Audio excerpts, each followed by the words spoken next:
Start with John Blow. All right, good afternoon, everybody. Appreciate you guys joining us. First of all, want to wish our women's basketball team the best today. Coach Moore done a great job. Just really excited for them and their opportunity in the NCAA tournament. So I'll be pulling for them this afternoon. But encouraged by the start to spring football.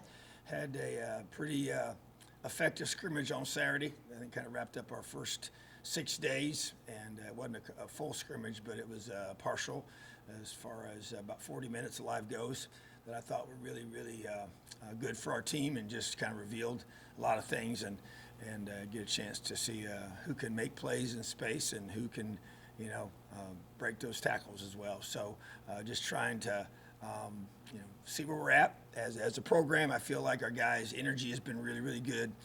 Love the focus that our guys have been able to bring. Doesn't mean we're not making mistakes. Obviously, we are getting those things corrected each and every day. But when you think about the goals you have for spring football, and you look at those, and I think we're definitely on the right path to improve our fundamentals and our technique and to develop depth. A lot of guys, a lot of young guys, getting lots of good reps and doing some good things.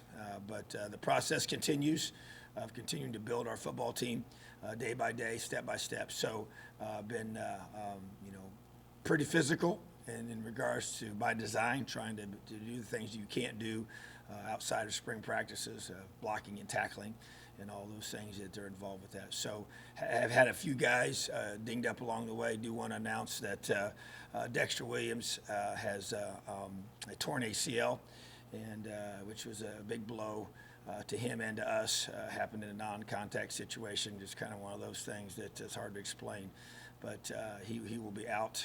Be having surgery here in a couple weeks. So, just got to be able to continue to develop that room and every other room as well. So, questions at this time?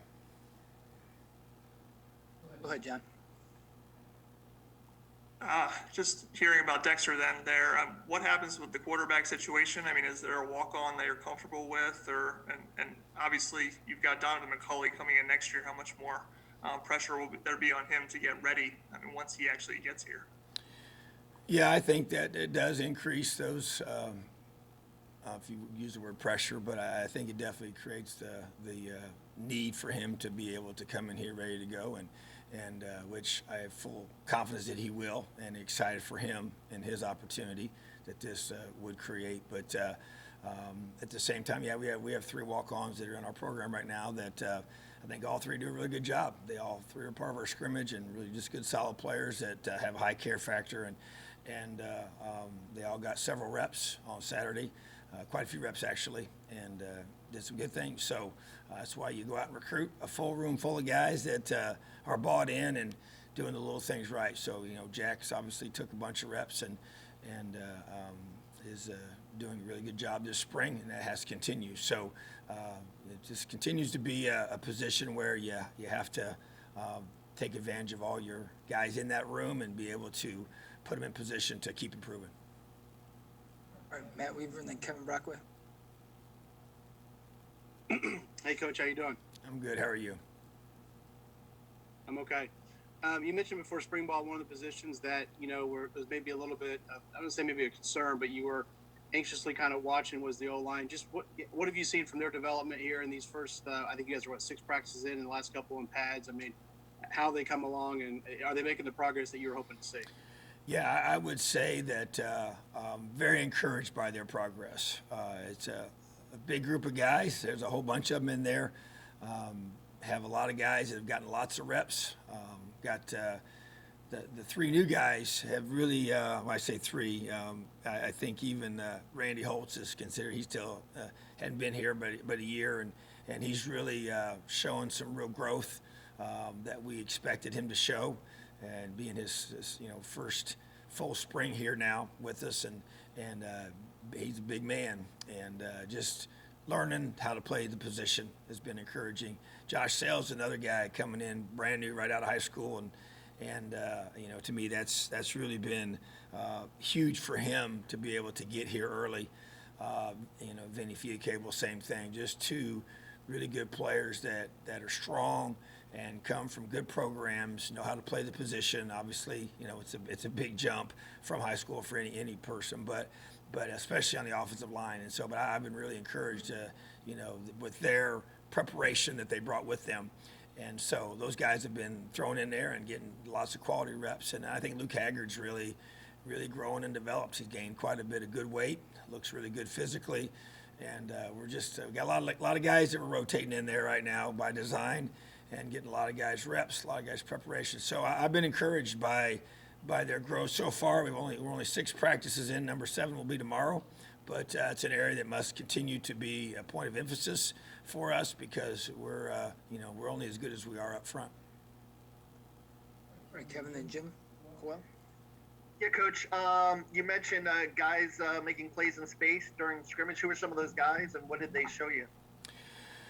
Well, I tell you what, I was really a couple guys on offense that have stepped up throughout our first few practices. Davion, Irvin Poindexter is a running back for us that I knew was a good athlete, was really good for us last year on special teams, has been excellent in our special teams drills, and he is a guy that really can do things with the ball in his hands. So, and then we're going to need him on special teams as well. So he's one that sticks out to me. And DJ Matthews continues to be a guy that makes plays in space, has the twitch to be able to make guys miss, get open, and do those kinds of things. And that to me is really necessary for us to be able to create explosive plays, with the ball in our hands. And I just feel like that those guys stick out there. But I think on defense too, you talk about making plays in spaces is both sides.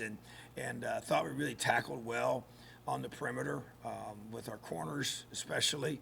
I think Reese Taylor would be one for sure. And then Jalen Williams just really playing with a lot of confidence out there, making tackles in space. Our safeties as well tackled extremely well. Raheem Lane is really, it's so great to have him back.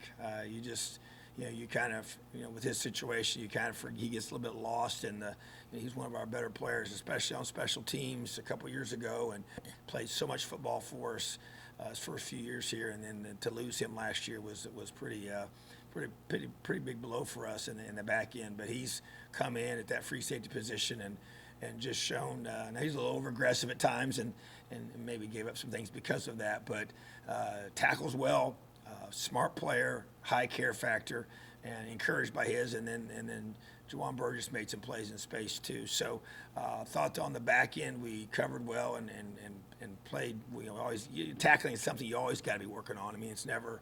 You never feel like you get enough work on it. You always have questions about it going into the season, just because you don't want to go live all the time. But we'll have another big scrimmage on Saturday. We'll be third tempo tomorrow. But so those are the guys to me that kind of stuck out. Hey, Ryan Barnes is another one that's as a tight end here in our system, and just came here as a walk-on. He's worked so hard, and the kid just made plays. He catches everything anywhere near him. His blocking has improved. So those are guys that have kind of stuck out to me in making plays on the perimeter. all right, Jim, then Tom. Hey, Coach, how are you, sir? I'm good. How are you? Good, sir. In watching the NCAA tournament, I've seen all these upsets, and one of the things I think is because early on they were not able to play different teams that play a very, very different style. Have you seen, especially with your freshmen, with the COVID impact, the development still slowing as you come through because you have a lot of talent out there? Have you seen it slow up where you would like to be right now as opposed and getting to where you want to be this fall? Well, there's no question, it plays a role in everything, and everybody's in the same boat. Different people had different number of spring practices in a year ago. That really kind of stunted people's, development by not having those. And then you get into fall camp and we didn't get near the padded practice time that you usually get. But I will say this, I do think that, we had the really kind of the walk-through, jog-through kind of mode that they allowed us to get into last year as we prepared for fall camp, the second fall camp that was started after the season was postponed. And so I think those things have helped, and we've talked about using some of that things in our preparation and going into the fall. So, but yeah, I think anytime, those kind of things are different, and you think about the class of kids that, they're going to be coming in here, based on, I know Illinois is playing their season right now in the spring, the high school football, and same with the state of Virginia. We got recruits coming from those areas, and so just a unique whole experience for everybody. And there's no doubt, I watch these NCAA games too, and I did the whole bracket thing, and mine's pretty much shot right now. So, but I'm not sure if anybody's is not the case. I don't know who would have picked all these upsets. I think it was really difficult to project, but yeah, this fascinates me. When you think about that whole dynamic, and what are the reasons why? For all, there's probably multiple reasons for them. So, but at the same time, things happen, and that we, we're still not out of COVID. I mean, we're still doing the testing on a consistent basis, and the masks, and the spacing, and all the stuff that you do to prevent it. We've got other programs have been put on, had to go on pause, across the country, even now. So you just gotta, you gotta keep staying the course with all that stuff, staying diligent with the process, and just adapting and trying to, wherever you feel like you're deficient in areas you haven't got enough in. And so like right now, we're trying to tackle as much as we can, block as much as we can, the physical part of practice as much as we can, without overdoing it, and because you never know what the future's going to hold, or how this thing will look moving forward. Wait, Tom, When you then gonna come out with when you gonna come out with your own line of black leather jackets? I like those. They, when I first got the head job, I went to Mitch. I said, "You got to get our staff leather coats. I love those to recruit in." So that's yep. I'm about due to get me a new one. All right, go ahead, Tom. Maybe Al Durham's closing line. Up there. Tom, you just kind of touched on it briefly there about getting physical in these spring practices. But two things. One, like, how close do you try to juggle that fine line between being too physical or not physical enough during the course of spring? And secondly, you have talked each of these early in the last couple of springs about how critical this time is to not only develop physically, but develop mentally in regards to what they're trying to accomplish. Do you see a lot of that going on this spring too, in regards to what lies ahead for you all? You do, and your first question there about the physicality piece. I mean, yeah, it's a constant, discussion with our staff, and I involve our strength staff and Aaron Wellman heavily in that conversation. Just did this morning at our staff meeting about, where we are, and because and that's why, even honestly, that's where the comment I made post practice on Saturday about calluses, and that's the approach we want to have. When you do things, if you do it too quickly, it creates blisters, and you don't want that. You want that slowed, methodical building of the contact and the physicality, and whether it's both mental and physical toughness that you're growing and building in your team. You got to do that in an incremental way. And I think that's the wise way to do it. And so we just try to be, every spring looks a little different. Based on where your team's at, and how guys are handling things. And, we have a pretty mature team in terms of a lot of guys that played a lot of football, but we also have a lot of younger guys. So I just think you just have to, you go through, you get ready, where you're at each day, and then we have that practice, and then we evaluate that practice, and then we meet again afterwards, and we decide, okay, is it time to go more hitting next practice? Do we need to back off a little bit based on where we are? Sometimes that's the same case with running, and what kinds of practice create more wear and tear on your legs, guys, which creates soft tissue injuries. Just trying to prevent those, because obviously when they miss and they can't practice, you can't get those days back for those individual guys, So that's why it's so critical that guys have spring practices. And then you talk about all the stuff we're trying to accomplish and build in our team, schematically, and all the adjustments you want to make, and working through that, and all the reps you got to get. So there's a lot. That's why spring's critical. I mean, it's a huge part of the development of your football team, and the mental side of it, and learning. And you want to get them exposed to so many things, and then teach them how to, do the player practices over the summertime, and show them what those are going to look like. So we got to do all that right now so we can empower our guys to maximize May, June, and July. I know May's a discretionary month, but they're still going to continue to work and develop on their own. So to me, it's just a matter of maximizing the time we have with our team, and from a physical perspective, schematic perspective, and then making sure the guys are taking care of their bodies. Dustin, then Paul.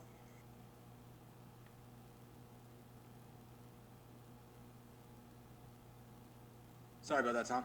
It's okay. You talked earlier in, I think it was in January, about just becoming more multiple in the run game and kind of shake up a little bit how you guys approach that. What have you been able to accomplish so far? You said you're obviously going to watch a lot of video and consider a lot of things from that angle. Just what have you come up with so far, or what kind of directions you guys headed, and what have you been able to implement so far in spring practice in that regard? Well, it's definitely been a focus, and that's an area that we really have invested in as a staff to look at and work on and are doing those things in practice. I mean, that's one big reason why we don't want to put that out there publicly for anybody to watch and see. And when you have your spring game, you'll stay pretty vanilla, which is everybody in America is that way, So, but bottom line is yeah. I mean, I like what I see. I feel like we're doing the things we need to be doing, and that's a continual process for us. That's gonna. We got 9 more practices left, including the spring game, to work on these things. And so, just want to make sure that we're getting as much on film as we can for us to evaluate what we like and don't like, and then also to create the teach tapes for our guys for the summertime, to be able to get in there and study and get things corrected and cleaned up and all that. So, but yeah, there's no question, we know we got to run the football better. And I think we got to stop the run better, based on last year's group. Even though we did some good things, it was just we gave up too many explosive plays in the run game, especially. So really have to work on that, and working hard on both sides of the football to be more multiple in our run game and be better at stopping it. And so that's obviously, when you're dealing with your own team, that's a great emphasis because both sides are getting work at the exact same time. And so that allows us to really, the more multiple we are on offense up front, that gives us a chance to be able to, defend more things and work on some things that we know that we're going to see throughout the season as well. So it really gets a dual benefit. But, yeah, we got to continue to make that a point of emphasis. Paul and then Aaron. Hey, Coach, at times the defense is ahead of the offense in the early going. How is the defense looking under Coach Warren? How's that transition been? It's been good. It's just he's coming here and learning our system and with his own personality, that he brings as it's really like the leadership style of every person is a little bit different. He's probably a little more like myself in some things that, as far as the leadership way that he goes about things, personality-wise, than maybe Kane was, but not a lot of variance. I mean, to me, there's for me, you went after a certain type of person to fulfill that role, and he fit those criteria as his character, his leadership, ability to communicate and motivate those guys. To me, that's such a big part of defense, is just getting them to buy in to what you do, which we already have a system here in place that the players have bought into, and to play your tail off, to keep getting better. And so, and he does a good job connecting with our guys in that area, and he's a very focused, detailed guy. I love his attention to detail, and that's really impressed me a lot about him. And I think even the military background, the way he coaches, the way he's relentless, the way he organizes everything, just the presentation of everything that he has our guys doing is really, really at a high level. So yeah, I think that the defense should be. I always tell our team, and they better be ahead of the offense this time of the year. And whether it's early in spring ball or early in fall camp. But that's probably been the case. We have competitions, but I will say this: we did some competitions even on Saturday, and it was very, very competitive, back and forth. So the defense did win the competition, but I think that's what I expect, and I want them to be that way. And we do have a lot of guys back on both sides of the football, but definitely a lot of guys that have played a lot of football on defense. So just want those guys to not be satisfied with just being a good defense. We want to be great, and that's really what we're pushing for is to be an elite defense, top in the country, top in the Big Ten, and that's what we're chasing. We talk about chasing greatness in all the areas that you're involved with personally, academically, and then on the football field, and then as a football team. That to me is, you play great defense and you create takeaways and you create havoc. That's a big emphasis for us here now with Coach Warren, as a big new phrase that we're using, a new word that we're using that I love, and I think it fits with everything we talk about with takeaways, tackling, and efforts. So that isn't going to change, and he's done a great job of taking what we have and continuing to find ways to make it better. Aaron and then Zach.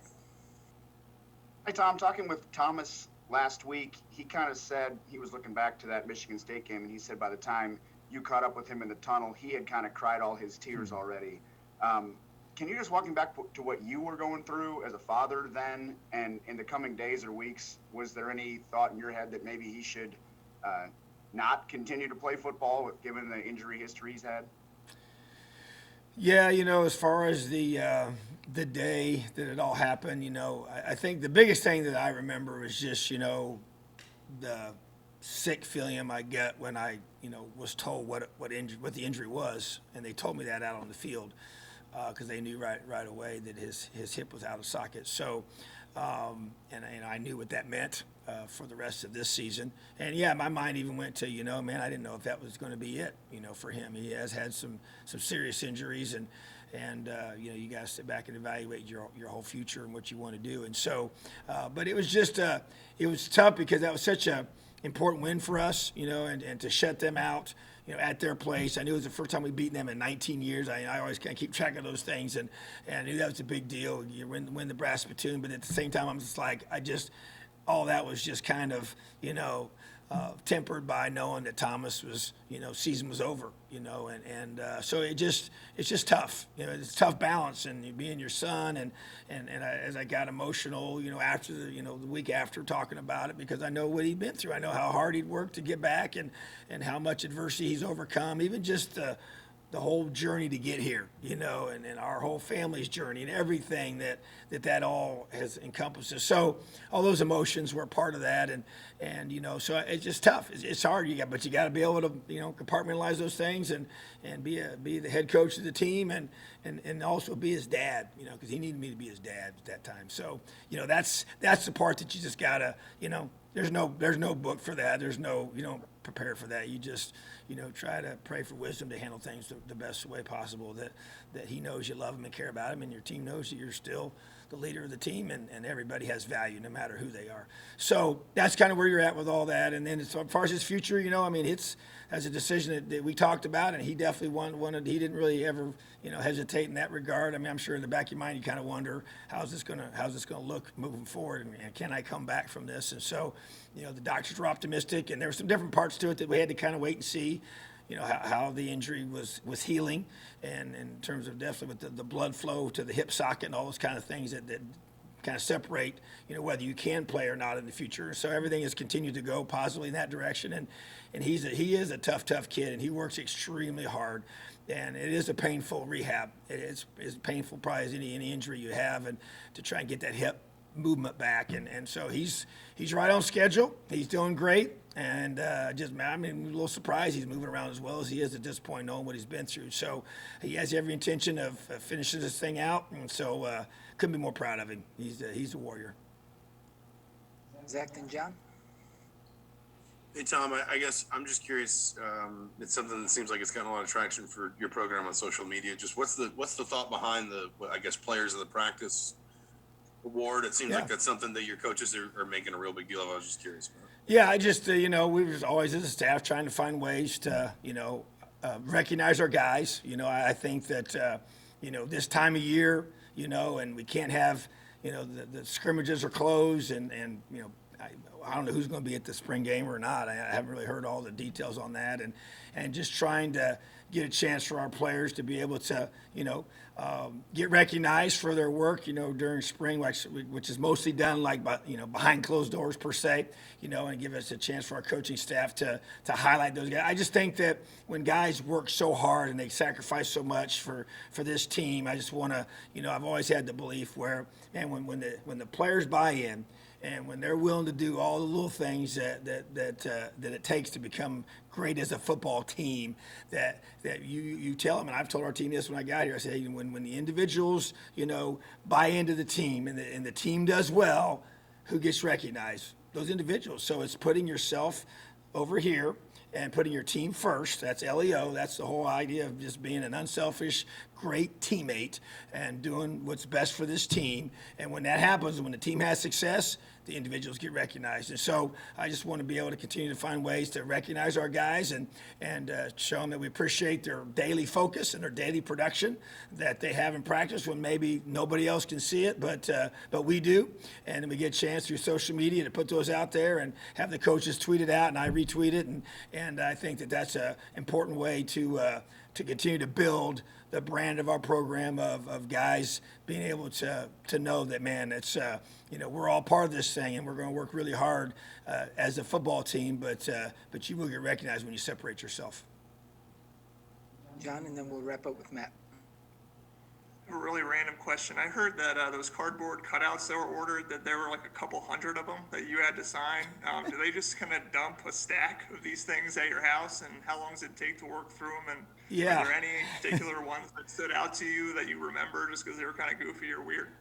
No, I mean, I'm signing them like, it's like you put ice my wrist down for a little bit, and then Mike Doig and he has a systematic way of setting them up in the H.H. Craig room there. We put them all out on the desk, and I got helmets as well that we have a little, kind of a process that we go through to do them. Not all at the same time, but we got to just knock them out a little bit segments. Yeah, so there's no question. But that's great though. That's awesome, and appreciate everybody's support. And I've been signing a lot of things with stuff like that. Local businesses, different places that have been involved to help us throughout the pandemic, and different people that got involved in something like that. So yeah, I've signed a whole bunch of things. But I don't have time to go through and evaluate every single one of them. So I just put down my stuff and press on to the next one. All right, Matt, last one. Hey, Coach, getting back to Dexter, obviously with the injury, I'm guessing his status for the upcoming season is probably in doubt. Any talk, you guys have a couple open roster spots, or maybe looking at the transfer market to bring in depth at quarterback, or do you feel comfortable with what you guys have going into the fall? Well, we feel good. We have had those discussions since the injury. Don't know exactly what we'll do yet for sure, but at the same time, it was the same numerical value we had a year ago, scholarship-wise, at that position. So I feel like that. Obviously, yeah, we mentioned already today that Donovan McCulley opportunity has been elevated for sure because of that. And so, but we're definitely never going to leave any options, off the table yet. We're still looking at everything possible to be able to do what's best for our program right now, and put us in the best position to have all of our, everything covered for the fall, and making sure we're in the best position possible to have a great football season. All right, thanks, Tom. Have a great day, LEO.